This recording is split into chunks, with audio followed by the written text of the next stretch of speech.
বলেন, পৃথিবীর মানুষ তোমরা জেনে রাখো, আমি হলাম রব্বুল আলামিন, আমি তামাম জাহানের রব, সৃষ্টি জগতের রব। আর এই সৃষ্টি জগতের মধ্যে আমি যাকে সৃষ্টি না করলে ৮০,০০০ আলম বানাইতাম না, ১৮,০০০ মাখলুকাত বানাইতাম না, আরশ বানাইতাম না, কুরসি বানাইতাম না, লৌহ বানাইতাম না, কলম বানাইতাম না, কোনো কিছুই বানাইতাম না। একমাত্র আমার নবী মুহাম্মদুর রাসূলুল্লাহর খাতিরে আমি সব বানাইছি, আর আমার বন্ধুরে বানাইয়া দিছি এই জগতের রহমত। জুড়ে কন্যা সুবহানাল্লাহ। আল্লাহর নবী মায়ার নবীও, আপনি নবী আমার জীবনের জীবন। দিলটারে নরম করে দেন, মনটারে নরম করে দেন। এমন হতে পারে বাবা আজকের মাহফিলটা আপনার শেষ মাহফিল, ঠিক কিনা বলেন? আর আগামীকালকে মাইকে এলান হয়ে যাবে আব্দুর রহমান সাহেব ইন্তেকাল করেছে।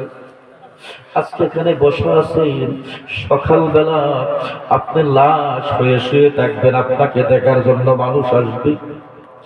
আপনি কথা বলতে পারবেন না, আপনি লড়তে পারবেন না, আপনি দেখতে পারবেন, শুধু দেখতে পারবেন, কিন্তু আপনি কথা বলার ক্ষমতা থাকবে না, উঠার ক্ষমতা থাকবে না, বসার ক্ষমতা থাকবে না।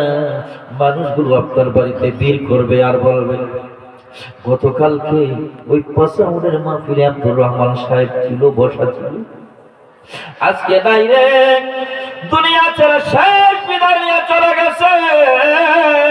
আল্লাহ তোমার বান্দাকে ওই পাঁচাউনের মাহফিল থেকে তুমি ক্ষমা করে দাও, মাফ করে দাও। আল্লাহ ক্ষমা করতে পারবে কি পারবে না? আরো জোরে বলেন, পারবে কি পারবে না? আবার আল্লাহ আপনাকে ক্ষমা করে দিবে, মাফ করে দিবে, আপনার কবরটারে আল্লাহ জান্নাতের বাগান বানায়া দিবে।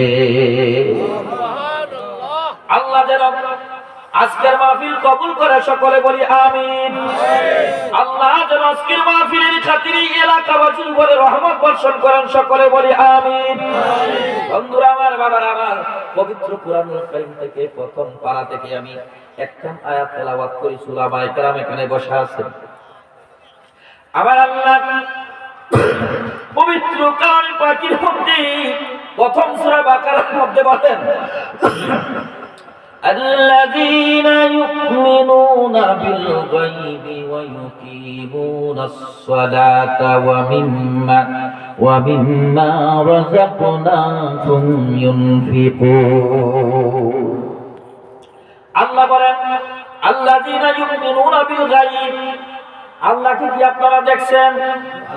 কারা কারা দেখছেন? দুইটা হাত উঠে দেখেন। কেউ দেখে না? তাহলে এখন আল্লাহ বলেন, আল্লাযীনা ইউমিনুনা বিল গায়ব। আল্লাহ কি আমরা দেখি নাই? আল্লাহ বলেন, আল্লাযীনা ইউমিনুনা বিল গায়ব, যারা আমাকে দেখে নাই, না দেখার পরে তারা ঈমান আনলো। আল্লাযীনা ইউমিনুনা বিল গায়ব ওয়া ইউকিমুনাস সালাতা, তাদের উপরে একটা কাজ আমি তাদেরকে দায়িত্ব দিলাম, ওয়া ইউকিমুনাস সালাতা, তারা যেন নামাজ কায়েম করে। ইমানের পরের স্টেজ কি? ইমান আনার পরে পরের কাজ কি? নামাজ কায়েম করতে হবে, নামাজ কায়েম করতে হবে, সালাত কায়েম করতে হবে। কোন সালাত? টমেটো, পেঁয়াজ, কাঁচামরিচ, ধনিয়া পাতা দিয়ে সালাত নাকি? সালাত, নামাজ কায়েম করার জন্য বলা হয়েছে। ওয়া ইউকিমুনাস সালাতা, নামাজ কায়েম করার কথা বলা হয়েছে। তারপরে কি? ওয়া মিম্মা রাযাকনাহুম ইউনফিকুন। আল্লাহ বলেন, আমি তোমাদেরকে রিজিকের ব্যবস্থা করে দিলাম, সম্পদের ব্যবস্থা করে দিলাম, ধনের ব্যবস্থা করে দিলাম, টাকার ব্যবস্থা করে দিলাম, অর্থের ব্যবস্থা করে দিলাম, সম্পদের ব্যবস্থা করে দিলাম, গাড়ির ব্যবস্থা করে দিলাম, বাড়ির ব্যবস্থা করে দিলাম, নারীর ব্যবস্থা করে দিলাম, তুমি আমার কাছে চাচ্ছ বিশাল একটা বাড়ি করার জন্য। আমি আল্লাহ তোমাকে ক্ষমতা দিলাম, তুমি বাড়ি বানাইলা, তুমি আমার কাছে চাইলা আল্লাহ আমি সম্পদের মালিক হতে চাই, আমি তোমাকে সম্পদের মালিক বানায় দিলাম, আমি তোমাকে গাড়ির মালিক বানায় দিলাম, আমি তোমাকে বাড়ির মালিক বানায় দিলাম, আমি তোমাকে সম্পত্তির মালিক বানায় দিলাম, আমি তোমাকে সুন্দর একটা স্ত্রীর ব্যবস্থা করে দিলাম, নারীর ব্যবস্থা করে দিলাম।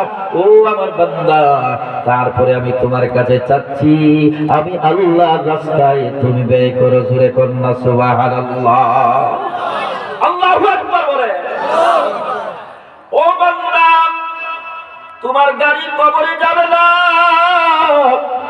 তোমার বাড়ি কবরে যাবে না, তোমার সন্তান কবরে যাবে না, তোমার স্ত্রী কবরে যাবে না, তোমার পুত্র কবরে যাবে না, কবরে একমাত্র যাবে আমল আর ঈমান। জোরে কন্যা সুবহানাল্লাহ, আরেকটু জোরে কর আল্লাহু আকবার।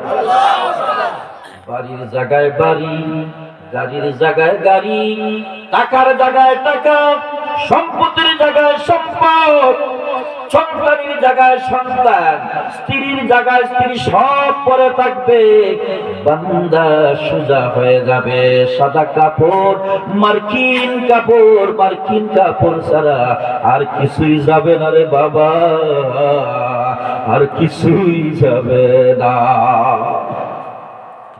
সব পরে থাকবে, সব পরে থাকবে, সব পরে থাকবে, কিছুই যাবে না, কিছুই যাবে না, খালি হাতে, খালি হাতে, সাদা মার্কিন কাপড়, 3.5 হাত জায়গা, অন্ধকার কবর, আর কিছুই নাই, অন্ধকার কবর, আর কিছুই নাই, ডানে মাটি, বামে মাটি, উপরে মাটি, নিচে মাটি, কিছুই থাকবে না, একা একা কবরে শুয়ে থাকবে রে বান্দা।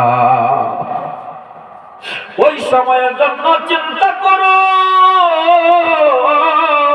ওই সময়টা কখন আসবে যেই সময়ে তোমার বিবি তোমাকে চিনবে না, তোমার মা তোমাকে চিনবে না, তোমার বাবা তোমাকে চিনবে না, তোমার ভাই তোমাকে চিনবে না। আজকে পরের জমি ঠকাইলা, আজকে পরের টাকা ঠকাইয়া খাইলা, আজকে অনেককে কষ্ট দিলা, ওই কষ্টগুলা নিয়ে যখন কবরে যাইবা সবাই তোমার উপরে মামলা করবে, তুমি আসামি হয়ে যাইবা। যে টাকা রকম করে দেন সব আসামি হয়ে যাইবা। মা মামলা করবে, বাবা মামলা করবে, দাদা মামলা করবে, ভাই মামলা করবে, সবাই মামলা করবে, আর তুমি মামলার আসামি হইয়া খবরে কি জবাব দিবা? এই জন্য বাবা একটু সময় বসেন, মন থেকে বসেন, দিলটা নরম করে বসেন। যদি কেউ এখানে তাকে আপনার ভাইকে ঠকাইছে, আপনার ভুলকে ঠকাইছে, খবরদার খবরদার, লাভ হবে না যতক্ষণ পর্যন্ত আপনার ভুল আপনাকে ক্ষমা না করবে, আপনার ভাই আপনাকে ক্ষমা না করবে, আপনার বাবা আপনাকে ক্ষমা না করবে, আপনার মা আপনাকে ক্ষমা না করবে, আপনার হজ যাইয়া লাভ হবে না, মক্কায় যাইয়া লাভ হবে না, মদিনায় যাইয়া লাভ হবে না, যতই কিছুই করেন কাজ হবে না। যারা আপনার উপরেও খুশি আছে, বেজার আছে, তাদেরকে বুকে জড়াইয়া ধরেন আর বলেন, ভাই আমার কবরে যাওয়ার সময় হয়ে গেছে, তুমি আমারে মাফ করে দাও।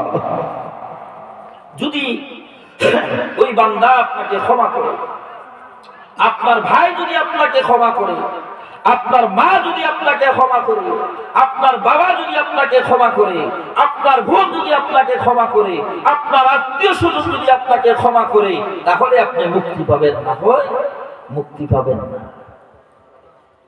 এমন আমরা আল্লাহর বান্দা আছি, মানুষকে ঠকাইতে ঠকাইতে মানুষ সে এমন ভাবে বলে, আল্লাহ তোমার এই বান্দা আমার জীবনটাকে ধ্বংস করে দিয়েছে, তুমি তার বিচার করবা, আর কিছুই লাগবে না, মামলা হয়ে গেছে, মামলা আর দুনিয়ায় সাক্ষী লাগবে। সাক্ষী রাখবে কি রাখবে না?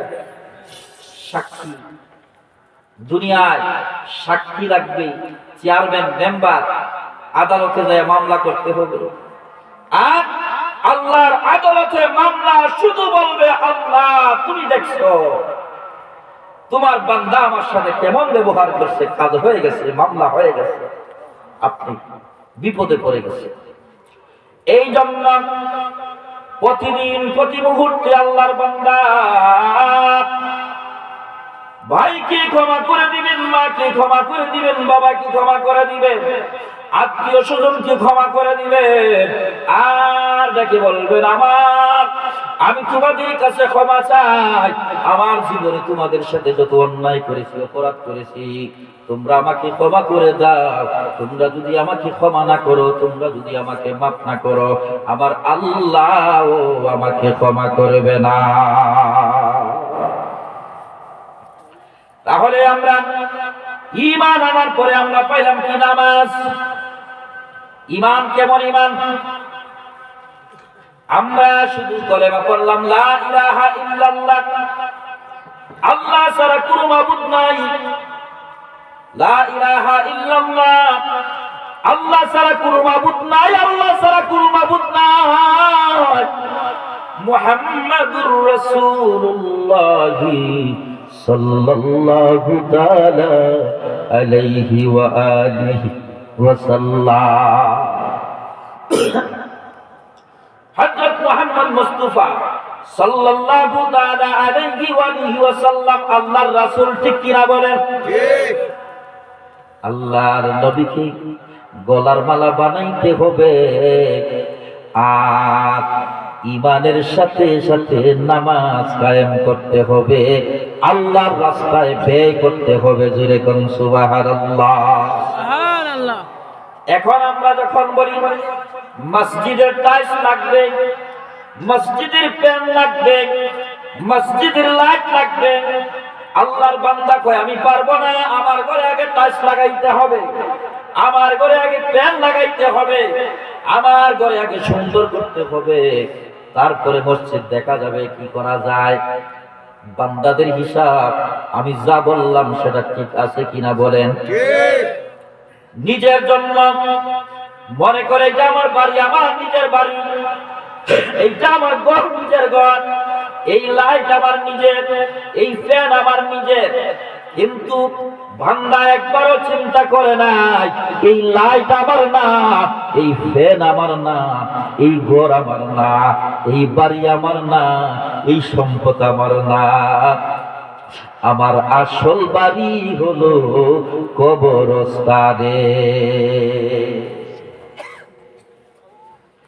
চিন্তা করে দেখো রে মন গভীর রজনীতে, বলেন চিন্তা করে দেখো রে মন গভীর রজনীতে, অন্ধকারে কেউ হবে না তোমার আপন যে, অন্ধকারে কেউ হবে না তোমার আপন যে, আপন যিনি তিনি হলেন সোনার মদিনা। বলেন আপন যিনি তিনি হলেন সোনার মদিনা, আপন যিনি তিনি হলেন সোনার মদিনা, আপন যিনি তিনি হলেন সোনার মদিনা। আল্লাহু আকবার। আপনকে নবী মুহাম্মদুর রাসূলুল্লাহ, নবী মুহাম্মদুর রাসূলুল্লাহকে পাইতে হলে কি করতে হবে? নবী মুহাম্মদুর রাসূলুল্লাহকে পাইতে হলে কি করতে হবে? কুরআনুল কারীম বলে, আল্লাহর কোরআন বলে, লাকাদ কানা লাকুম ফি রাসূলিল্লাহি উসওয়াতুন হাসানা। আল্লাহু আকবার। আর একটু জোরে বলি আল্লাহু আকবার। বাবারা অসুবিধা হচ্ছে, কষ্ট হইতেছে?